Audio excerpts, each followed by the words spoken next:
No verão de 1815, um nevoeiro espesso cobriu a costa africana. Invisível, sob a névoa, um navio americano chamado Commerce, capitaneado por James Riley, avançava às cegas pelo mar traiçoeiro.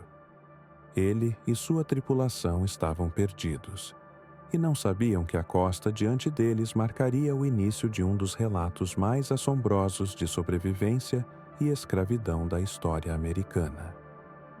Agora, antes de continuarmos, não se esqueça de se inscrever no canal. Sua ajuda é o que torna esses vídeos possíveis. James Riley nasceu em 1777 em Connecticut, em meio à turbulência da Guerra de Independência dos Estados Unidos. Desde criança, sonhava com o mar. Aos 15 anos, trocou a vida de lavoura por uma jornada marítima, onde começou como um simples grumete. Com o tempo, chegou ao posto de capitão. Era um homem de princípios, e mesmo após passar por perdas financeiras e privações durante a guerra, recusava-se a negociar com contrabando ou romper com sua ética. No dia 6 de maio de 1815, embarcou no Commerce com uma tripulação de 10 homens e zarpou em busca de oportunidades legítimas. A bordo, transportavam vinho, pão, carne salgada e esperança. Após uma passagem por Nova Orleans e Gibraltar, retomaram o mar rumo às Ilhas Canárias. Mas então, o nevoeiro os cercou. Durante 5 dias, James navegou às cegas, até que, ao lançar âncora para esperar melhores condições, percebeu que o fundo do mar parecia mais raso do que deveria. O navio foi arrastado por uma corrente forte e, sem aviso, colidiu violentamente com a costa. Estavam naufragados. Desesperados, os homens trabalharam rapidamente, recolhendo provisões, preparando o bote salva-vidas e arremessando baús e objetos flutuantes ao mar. As ondas batiam com força. A embarcação afundava lentamente e, ao alcançarem a praia, os homens caíram de joelhos, exaustos, molhados e completamente desorientados. Enquanto organizavam o acampamento improvisado, o inesperado aconteceu.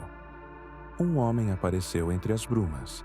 Vestia roupas rudimentares e tinha um olhar de desconfiança. Pouco depois, surgiram mulheres e crianças, e o grupo começou a recolher os pertences dos tripulantes, estendendo-os na areia para secar, mas claramente tomando posse deles. James, percebendo que estavam em território hostil e possivelmente sem lei, não reagiu. Mandou homens de volta ao navio em busca de materiais para consertar o bote.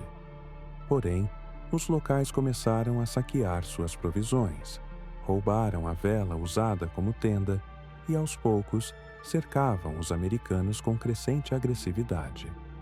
Ainda assim, uma criança entre eles se aproximou e, em silêncio, ofereceu um graveto em chamas para que cozinhassem.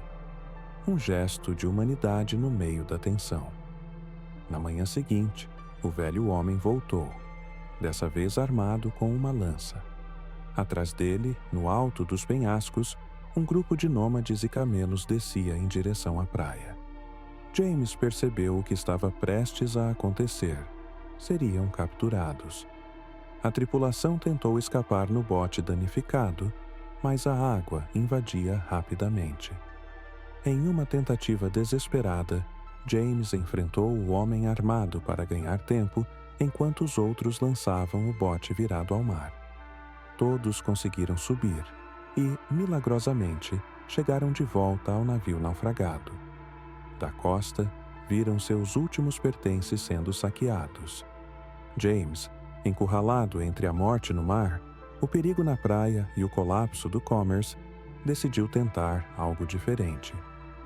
Quando os locais começaram a sinalizar que desejavam conversar, ele desembarcou sozinho, tentando transformar os saqueadores em aliados. Foi um erro. Ao pisar na areia, foi cercado, facas, lanças e ameaças. Na água, o velho homem embarcava no Commerce e saqueava o cofre do navio. Para salvar sua vida, James mentiu. disse que havia mais dinheiro enterrado na praia. Os agressores começaram a cavar. Aproveitando a distração, James correu, saltou no mar e desapareceu sob as ondas. Atrás dele, seu imediato, Antônio, que tentara se aproximar com uma oferta de paz, foi morto, perfurado por uma lança no peito. Os homens restantes conseguiram consertar o bote precariamente e, com as mãos, remar até se afastarem da costa.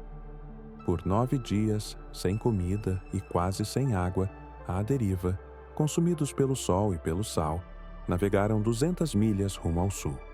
Encontraram terra e um deserto. Do alto de um penhasco, James olhou o horizonte. O Saara. Um mar de areia infinita.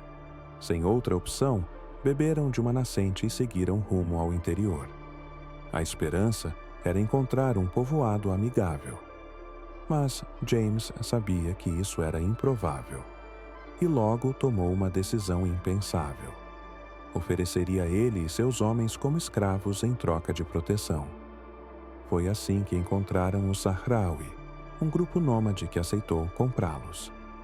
Foram divididos entre diferentes senhores e submetidos a meses de fome, sede, espancamentos e desumanidade. Bebiam urina de camelo, comiam restos, queimavam sob o sol do Saara. James, com o tempo, aprendeu parte do idioma e então, numa troca entre tribos, conheceu Sidi Hamed, um nômade que parecia mais razoável. James fez uma nova aposta. Prometeu a Sidi que, se os levasse até a cidade de Mogador, hoje Essaouira, um amigo o recompensaria com dinheiro e armas. Era mentira, mas era sua única chance. Sidi aceitou e começou uma nova jornada de centenas de quilômetros pelo deserto. Ao longo da travessia, homens continuaram a morrer. Hostis tribos nômades cercavam as dunas e as reservas eram mínimas. Durante uma noite, James escreveu uma carta. Colocou nela tudo o que viveram. Cada desespero, cada súplica, um apelo à compaixão. Sabia que essa folha de papel seria sua única salvação. Quando chegaram aos arredores da cidade, James entregou a carta a Sidi e pediu que ele buscasse o cônsul britânico. Não tinha um amigo em Mogador. Tudo era uma farsa desesperada. E então, James esperou. Horas depois, entre o calor que distorcia o horizonte, ele viu 2 silhuetas se aproximando. Sidi e um homem estrangeiro, William Wilshire, um comerciante britânico. James caiu em lágrimas. William havia lido a carta e, comovido, decidiu pagar a liberdade de todos os sobreviventes. Quando a viagem começou, James pesava 109 quilos. No resgate, pesava 41. Sidi retornou ao deserto para tentar resgatar os tripulantes restantes. Encontrou apenas 2. Ele e seu irmão foram assassinados por ladrões nas dunas. De volta aos Estados Unidos, James escreveu um livro chamado Sofrimentos na África. Tornou-se um abolicionista convicto. Um dos leitores desse livro seria um jovem advogado e político chamado Abraham Lincoln, que mais tarde o nomearia entre os 3 livros mais influentes de sua vida. O mar levou James de volta, mas o deserto o transformou.